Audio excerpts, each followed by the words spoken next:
Le Soleil est une fantastique boule de feu qui brûle depuis 4,55 milliards d'années.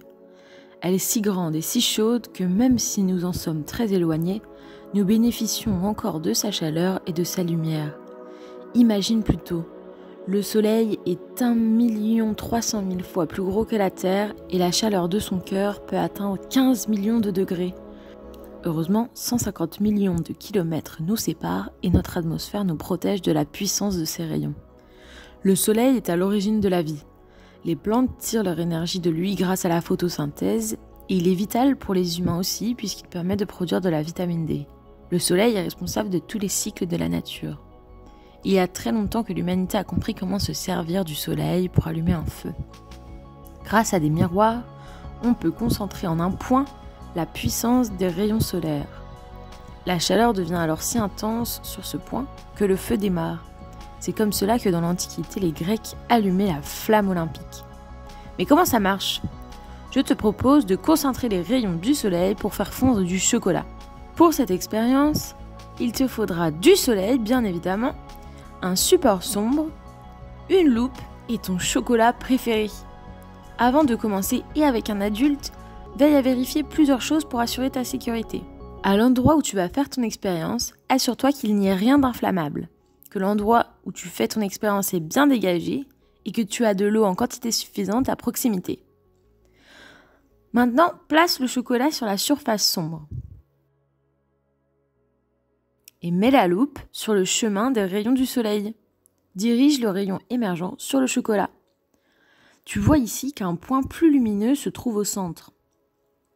Ici, deux éléments sont indispensables. Le support foncé, lui, absorbe la chaleur fournie par le soleil et va te permettre de faire fondre ton chocolat plus rapidement. Mais c'est surtout la loupe qui nous intéresse. Elle fonctionne sur le principe d'une lentille dite convexe qui concentre les rayons incidents, comme les lunettes des personnes myopes. Je t'invite d'ailleurs à aller regarder la vidéo Ce que voit l'œil pour de plus amples explications. D'autre part, plus le soleil sera éclatant, plus vite le chocolat va fondre. Et voilà, tu viens d'exploiter la chaleur du soleil, comme les Grecs de l'Antiquité. Il existe deux manières d'exploiter le soleil comme source d'énergie. Pour sa chaleur, d'une part, qui permet de réchauffer de l'eau qui circule dans des radiateurs ou qu'on utilise pour se doucher, ou de créer de la vapeur et de produire de l'électricité. On peut aussi l'utiliser pour son rayonnement, qui permet de produire de l'électricité. Tout d'abord, la chaleur. Nous pouvons évoquer les panneaux solaires thermiques qui permettent de chauffer de l'eau grâce à la chaleur du soleil. La chaleur du soleil peut être utilisée de manière directe pour chauffer un réservoir d'eau, sécher du linge par évaporation ou tempérer les parois d'une maison. C'est le principe utilisé par les panneaux solaires thermiques qui sont placés sur les toits ou les façades des maisons. En transitant par les panneaux solaires, l'eau est réchauffée par le soleil, puis utilisée sur place pour le chauffage ou l'eau sanitaire du bâtiment. En France, le potentiel est plutôt immense. Imagine plutôt, si tous les toits étaient équipés, l'énergie solaire couvrirait l'ensemble des besoins thermiques de toutes les familles. Il existe aussi des centrales thermodynamiques.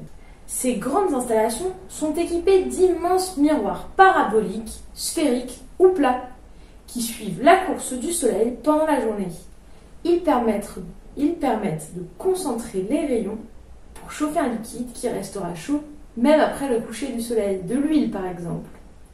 C'est une manière de stocker l'énergie qui servira à chauffer l'eau, dont la vapeur fera tourner des turbines pour produire de l'électricité. Ce type d'installation est assez nouveau. En Europe, il en existe en Espagne, en Belgique, en France ou encore en Suède. Après la chaleur, le rayonnement. Il permet de produire de l'électricité grâce aux panneaux photovoltaïques. Les panneaux solaires photovoltaïques sont utilisés pour produire une bonne quantité d'énergie renouvelable utilisée ailleurs ou bien pour fournir de l'énergie à des installations isolées comme des petites stations météorologiques ou des satellites artificiels. Un panneau photovoltaïque est composé d'une multitude de petits éléments appelés cellules photovoltaïques. Ces cellules contiennent du silicium. Le silicium est l'élément le plus présent sur la croûte terrestre après l'oxygène. Tu y crois, toi ? Les panneaux solaires sont habituellement plats, la surface d'un élément est de plus ou moins 1 mètre carré pour faciliter la pose. On en pose généralement plusieurs. Ils sont en général exposés vers le sud et inclinés d'un angle qui permet de recueillir le plus de soleil. Attention, quand on pose des panneaux solaires, il faut se méfier des ombres portées par la végétation environnante ou un bâtiment voisin.